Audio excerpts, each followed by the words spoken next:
احتشام صاحب تمام خبروں کی جانب تو ہم جائیں گے، لیکن اس سے پہلے 2 خبریں تھیں، کیونکہ خبر گرم ہے، 2 خبریں آپ نے دینی ہیں، ذرا وہ ہمارے ناظرین کو دے دیں۔ 2 ایک بڑی اہم چیزیں مجھے معلوم ہوئی ہیں جس کے بارے میں بات کرنا چاہوں گا۔ پہلی تو بات یہ ہے کہ آپ نے ذکر کیا شوگر انکوائری رپورٹ کا، اس کے بعد سبسیکوینٹلی پھر جو سامنے آئی چیزیں، اور کل بیرسٹر شہزاد اکبر صاحب نے پریس کانفرنس کر کے بڑا واضح طور پہ بتا دیا کون سا کیس کدھر جائے گا، اور یہ ہے کہ اب ایکشن لینے کا وقت آ گیا۔ دیکھیں، ہمیشہ سے ہم کہا کرتے ہیں کہ جی پاکستان میں کارٹلز، مافیاز جو ہے نا وہ گروپس بڑے اسٹرانگ ہیں، اور یہ چینی انکوائری رپورٹ آنے کے بعد تو یہ ثابت ہو گیا کہ وہ ہر حکومت میں رہے ہیں، اداروں میں رہے ہیں، اور ان پہ ہاتھ ڈالنا بڑا مشکل ہے۔ خبر ہمارے پاس یہ ہے جو بہت بڑی خبر ہے، جہانگیر خان ترین صاحب جو ہے نا ملک چھوڑ کے وہ لنڈن پہنچ گئے ہیں۔ اب جب کہ لنڈن دنیا کا دوسرا ملک ہے امریکہ کے بعد جہاں پہ بہت زیادہ اموات ہیں، کیسز بے تحاشا کورونا کے ہیں، اور وہ کہتے ہیں لنڈن آلموسٹ بند پڑا ہوا ہے، ٹھیک ہے، اس لحاظ سے کہ وہاں آپ کو جا نہیں رہا، یہ کیوں چلے گئے وہاں۔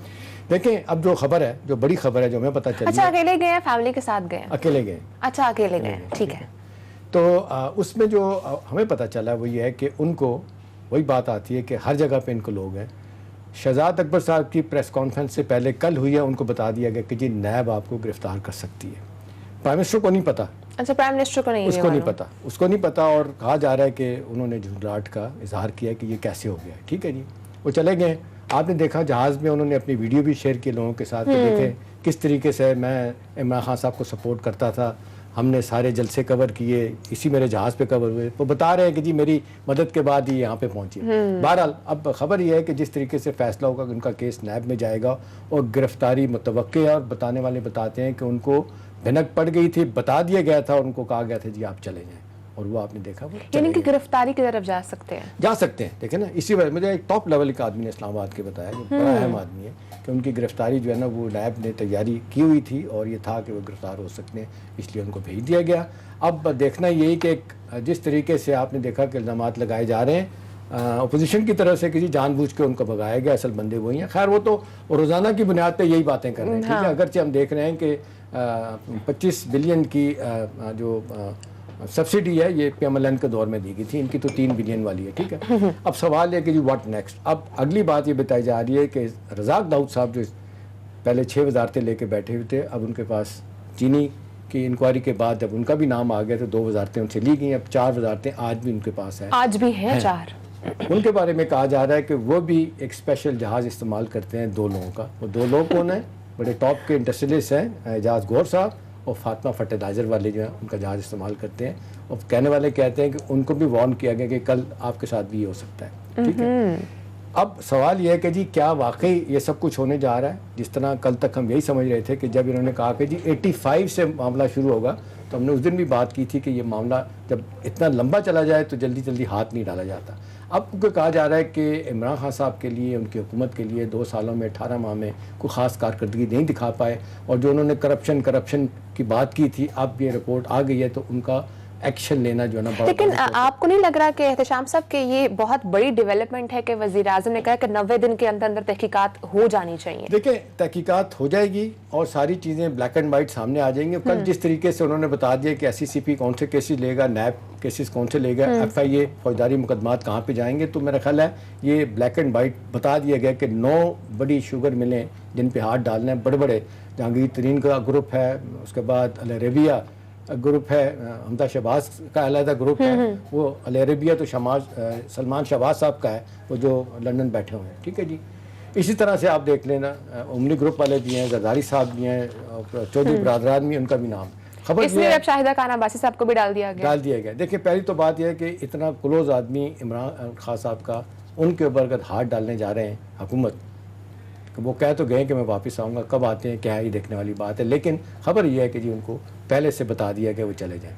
دوسری بڑی خبر یہ ہے کہ منسٹری آف فائنانس ایک عرصے سے ایک ٹاپ لیول کا آدمی جو ہے نا اس سے محروم ہے، فائنانس سیکٹری جو بجٹ بناتے ہیں چلاتے ہیں۔ ہم دیکھتے ہیں کہ ایک صاحب ہیں جن کا نام ہے نجیب خاقان نجیب، انہوں نے پچھلے میرا خیال ہے اگر میں غلط نہیں ہوں تو کوئی 12-13 بجٹ بنائے، اکیلا آدمی بیٹھ کے۔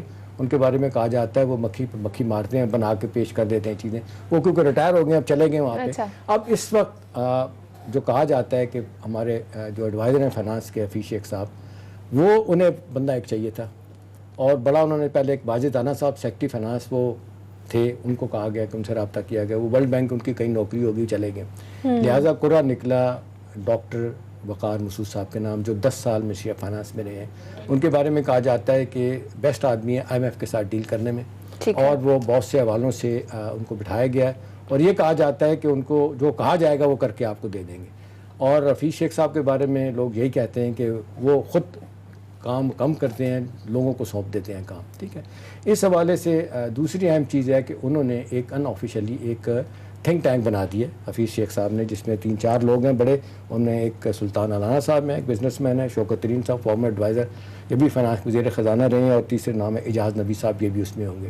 وہیں پہ فیصلے کیا جائیں گے کیا کرنا ہے, کس طرح معاملات لے کے آگے جانے ہیں. تو دوسری ڈیولپمنٹ یہ ہے کہ سارے معاملات جو ہے نا, وہ بندہ جو اب گورنمنٹ میں نہیں ہے, وہ ریٹائر ہو کے چلے گئے, ان کو ہٹا دیا گیا, ان کو دوبارہ لے کے آگے وہ ڈیفیکٹو فائنانس سیکٹری کے طور پہ کام کریں گے, اور ساری باتیں انہی کی بنائی جائیں گی. اچھا, جو آپ نے پہلی خبر دی ہے اس میں ایک کویشچن جو ہے وہ ریز ہوتا ہے, سبسڈی دینا یا لینا کیا نقصان دہ چیز ہے, یہ نہیں دینی چاہیے؟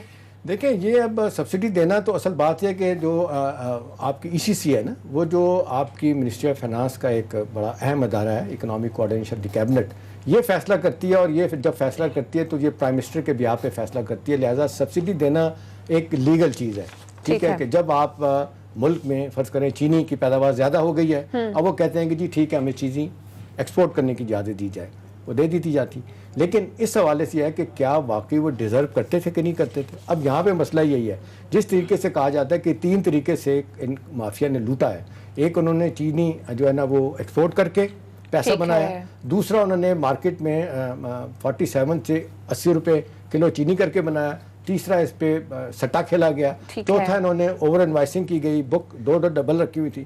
چوتھا کام انہوں نے کیا کہ جو زیادہ تر شوگر انہوں نے ایکسپورٹ کرنے کی بات کی ہے افغانستان میں, وہاں پہ اگر 16 ٹن کا ٹرک جاتا تھا, انہوں نے کاغذوں میں 70 ٹن لکھ کے بھیجی ہے. ٹھیک ہے نا, وہ کہا جاتا ہے کہ تقریباً $1 بلین سے زیادہ جو ہے نا انہوں نے چھپایا گیا, وہ پیسہ انہوں نے کمایا, اس پہ ٹیکس بھی نہیں دیا گیا. یہ بات کی جائے. ٹھیک ہے. اچھا, ہم اپنے پہلے ٹاپک کی طرف جاتے ہیں. ہمارے ساتھ عثمان صاحب بھی موجود ہیں. عثمان صاحب, یہ بتائیے گا کہ آج ہم نے دیکھا کہ کیسز کی تعداد 1 لاکھ سے تجاوز کر چکی ہے, اور دن بدن کیسز کے نئے ریکارڈ بھی بنتے جا رہے ہیں. وزیر اعظم عمران خان نے کچھ دیر پہلے جو عوام سے بات کی تھی, اس میں انہوں نے کہا ہے کہ عوام نے اگر احتیاط نہ کی تو بہت مشکل وقت دیکھنے کو ملے گا. لیکن دوسری طرف اگر ہم بات کریں تو سپریم کورٹ یہ کہہ رہی ہے کہ کوئی قانون سازی نہیں کی گئی ہے حکومت کی جانب سے. آپ اس پر کیا ٹیک لیں گے؟ کیا ابھی تک حکومت ناکام رہی ہے, اور کیا وجہ ہے کہ ابھی تک حکومت صحیح سے پالیسی نہیں ڈیلیور کر پا رہی ہے, SOPs پر امپلیمنٹ نہیں کروایا جا رہا ہے؟ بسم اللہ الرحمن الرحیم. سب سے پہلے تو میں سلام عرض کرتا ہوں ہمارے آپ سب کی خدمت میں. دوسرا, میں کافی انٹرو کے اندر بھی جو باتیں چل رہی تھیں وہ میں سن رہا تھا, اس بھی میں رسپونڈ کروں گا, لیکن پہلے کورونا کے اوپر رسپونڈ کر لیتے ہیں. دیکھیے, جو پالیسی ہے, جب ہم کہتے ہیں کہ گورنمنٹ کی پالیسی کامیاب ہے یا گورنمنٹ کی پالیسی ناکام ہے, اس کا جو تقابل تو کرنا پڑے گا نا. بغیر تقابل کے تو ہم فیصلہ نہیں کر سکتے. آپ یہاں پہ سویپنگ اسٹیٹمنٹ اگر اپوزیشن دے رہے گورنمنٹ تو ناکام ہے, جی گورنمنٹ کی کورونا کے خلاف کوئی پالیسی کامیاب نہیں ہے, وہ سے اور لیکن لیٹس کمپیریزن. آپ مجھے دیکھیے کہ ایک ہمارے ہمسائے میں ایک ملک ہے چین, جہاں سے یہ وائرس نکلا. ہمارے دوسرے ہمسائے میں ایران ہے.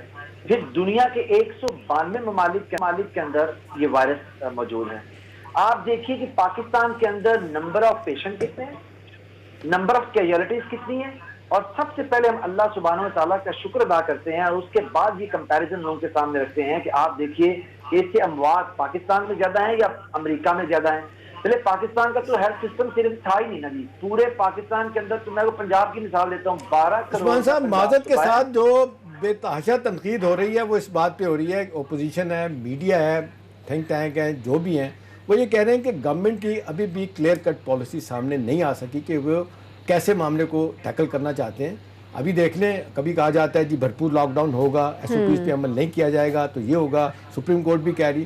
سوال یہ ہے کہ SOPs پہ عمل کرانے میں کہا جاتا ہے کہ حکومت کامیاب نہیں ہو سکی. ٹھیک ہے, دوسری بات میں ذاتی طور پہ وزن سمجھتا ہوں ہے اس بات میں کہ جی کوئی پرو کو نہیں ہے, کوئی ٹریڈ آف نہیں ہے بٹوین لائف اینڈ لائیولیہڈ. لہٰذا جو کہتے ہیں مکمل بند کر دیں اور جناب جو ہے نا وہ مرنے سے لوگوں کو بچائیں, وہ بھی نہیں ہو سکتا. یہ دونوں